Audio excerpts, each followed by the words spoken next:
भारत एक defence super power बनना चाहता है, लेकिन कोई भी देश तब तक सुपर पावर नहीं बन सकता जब तक वो देश अपने डिफेंस के लिए सेल्फ रिलायंट ना हो। अपने इसी सपने को लेकर भारत ने डिफेंस के क्षेत्र में बहुत बड़े पैमाने पर स्वदेशीकरण करना शुरू कर दिया है। भारत अपने डिफेंस के क्षेत्र में स्वदेशी ही नहीं बल्कि विदेशी टेक्नोलॉजी को भी इंटीग्रेट कर रहा है। अपनी एयर पावर को मजबूत करने के लिए भारत एमका, तेजस, टीईडीबीएफ जैसे फाइटर जेट्स प्रोग्राम पर काम कर रहा है। लेकिन जी हाँ, भारत के इस फाइटर जेट्स प्रोग्राम के साथ एक कड़वी सच्चाई भी है। वो कड़वी सच्चाई है इन फाइटर जेट्स के इंजन की। भारत आज भी अपने फाइटर जेट्स के इंजन्स के लिए विदेशों पर निर्भर है, क्योंकि बिना स्वदेशी जेट इंजन के कोई भी देश डिफेंस सुपर पावर नहीं बन सकता। भारत ने अमेरिका की जीई इंजन बनाने वाली एक कंपनी के साथ भारत के आने वाले जेट्स एमका, तेजस MK2 इनके इंजन के लिए जीई का F414 इंजन सेलेक्ट किया है।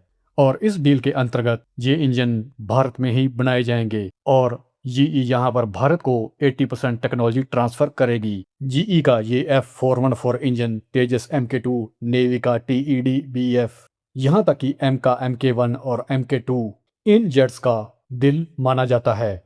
ये इंजन पावरफुल हैं, रिलायबल हैं, लेकिन पूरी तरह से विदेशी हैं। और यहीं से रिस्क शुरू होता है। क्या फ्यूचर में अमेरिका इन इंजन्स की सप्लाई रोक सकता है? सिंपल जवाब है हाँ, रोक सकता है। पर क्यों?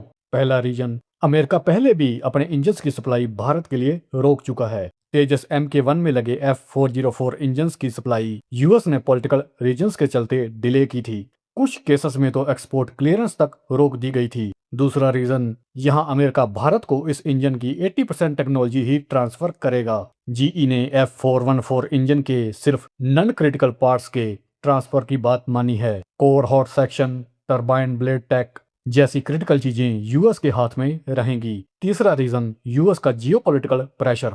अगर भारत किसी दिन अमेरिकी पॉलिसी के खिलाफ गया, जैसे रशिया से कोई बड़ी डिफेंस डील या वेस्ट एशिया में कोई स्टांस, तो इन इंजन्स की सप्लाई अमेरिका के लिए तुरंत दबाव बनाने वाला हथियार बन सकता है। वहीं फ्रांस के साथ भी यही समस्या है। फ्रांस की साफरन कंपनी भी यही कहती है। साफरन के M88 इंजन की फुल टेक ट्रांसफर नहीं होगी, कोर टेक नहीं मिलेगा। भारत सिर्फ इस इंजन के कुछ कंपोनेंट्स ही बना सकता है। तो इसका मतलब क्या? चाहे यूएस हो या फ्रांस, कोई भी नहीं चाहता भारत इंजन टेक्नोलॉजी में सेल्फ रिलायंट बने। अब बात करते हैं भारत के कावेरी इंजन की। इस इंजन पर कई दशकों से काम हुआ, लेकिन रिक्वायर्ड थ्रस्ट नहीं मिला, टेम्परेचर हैंडलिंग कमजोर रही, फाइटर जेट्स के लिए रिलायबल नहीं माना गया। यानी आज भी भारत के पास modern 90 to 120 kilo newton thrust वाला अपना जेट इंजन नहीं है। और भारत के लिए यही सबसे बड़ी समस्या है। अगर भारत ने अपना इंडिजीनियस इंजन नहीं बनाया तो फ्यूचर में बड़ी दिक्कतें होंगी। भारत के फाइटर जेट्स प्रोग्राम स्लो या स्टॉप हो सकते हैं। इंजन्स की सप्लाई चेन फॉरेन हाथों में रहेगी। भारत के ऊपर सैंक्शंस, प्रोडक्शन बंद, एयरफोर्स ग्राउंडेड जैसी समस्याएं पैदा हो सकती हैं।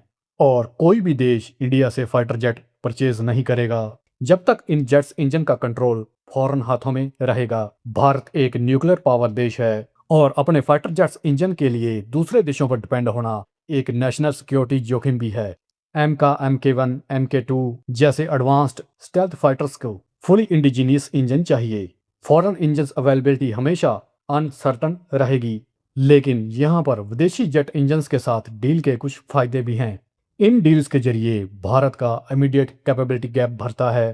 तेजस MK2 और navy fighter jet programme fast track पर चलेंगे। भारत को प्रोडक्शन का अनुभव मिलेगा ताकि फ्यूचर में भारत को अपना इंडिजीनियस इंजन बनाना आसान हो। Long term joint development pathways खुलते हैं। साफरन, जीई जैसे जायंट्स फ्यूचर को डेवलपमेंट में शामिल हो सकते हैं।